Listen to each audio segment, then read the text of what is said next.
Hello, my name is John, and today we'll be reading A Big Wednesday Populists on Both Sides of the Atlantic by Michael Barone on Townhall, July 26, 2019. Power shifted Wednesday on both sides of the Atlantic. In Washington, the dim performance of Robert Mueller in the hearings House Democrats insisted on took the last air out of the Collusiongate balloon. The notion that Donald Trump would be hounded out of office has been revealed as the fantasy it always was. In London, Boris Johnson met with the Queen and left Buckingham Palace as her 14th Prime Minister. He proceeded to the number 10 Downing Street and reiterated his promise to deliver Brexit British exit from the European Union by the statutory deadline of October 31st. Some observers will depict these two events as steps forward for populist politics, personified in the two exotically coiffed Anglosphere leaders. President Trump has been saying nice things about Johnson for more than a year now, and Johnson has been praising Trump and conveniently forgetting disparaging comments he made years ago. But they're not really clones. Trump was a real estate developer and a reality TV show host. Johnson worked as a journalist, as editor of the weekly London Spectator at age 35, and as a highly paid columnist for The Telegraph till last Monday. Trump famously doesn't read books. Johnson has written over 10 of them, including a novel and a biography of Winston Churchill. Many Johnson critics regard him as a buffoon who wisecracks his way through serious difficulties and masquerades as P.G. Wodehouse-style befuddled aristocrat. My sense is that he cultivates this persona, complete with references to ancient Greek philosophy, to make what might otherwise be pedestrian politicking distinctive and memorable. It also bears remembering that Johnson was elected mayor of London in 2008 and re-elected in 2012 as a conservative in a city that has usually voted Labour, and that the city prospered and crime dropped during his years in office.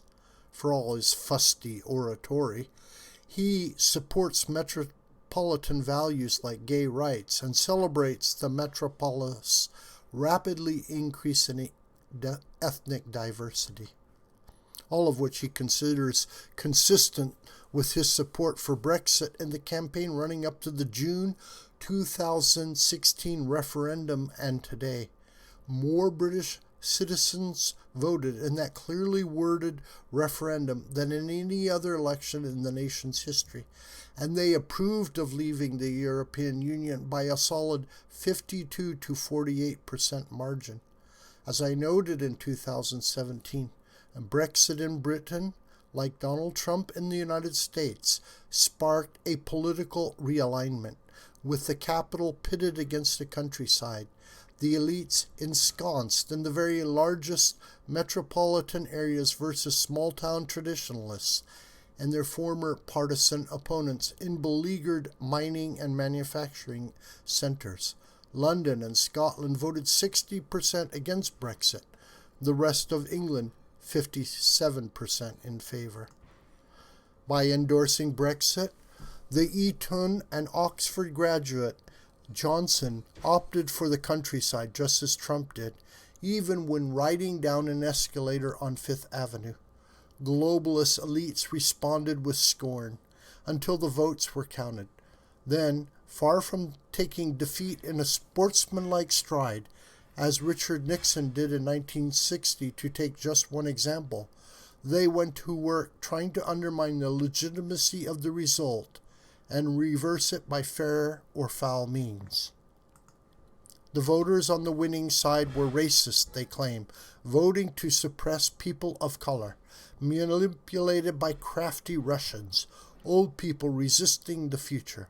In America, they bogged down the Trump administration by blocking appointments and promoting lengthy investigations of far-fetched charges.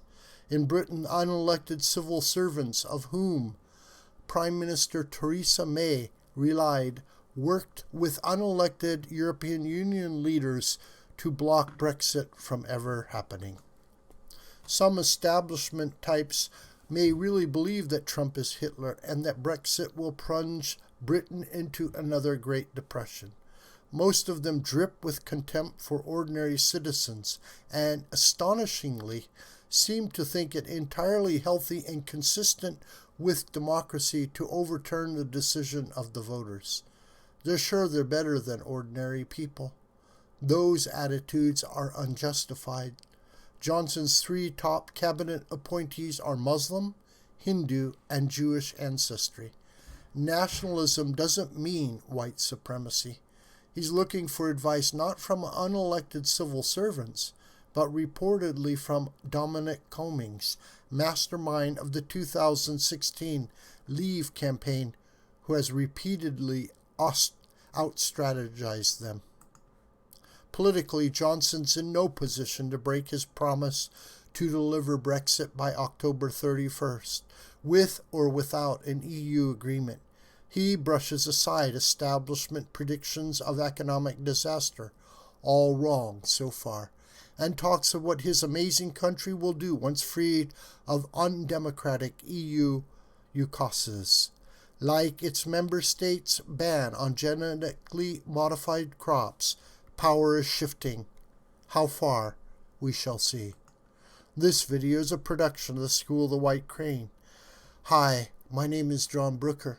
Please subscribe to this YouTube channel and please share this video with family and friends and on social media. May God richly bless you, my beloved.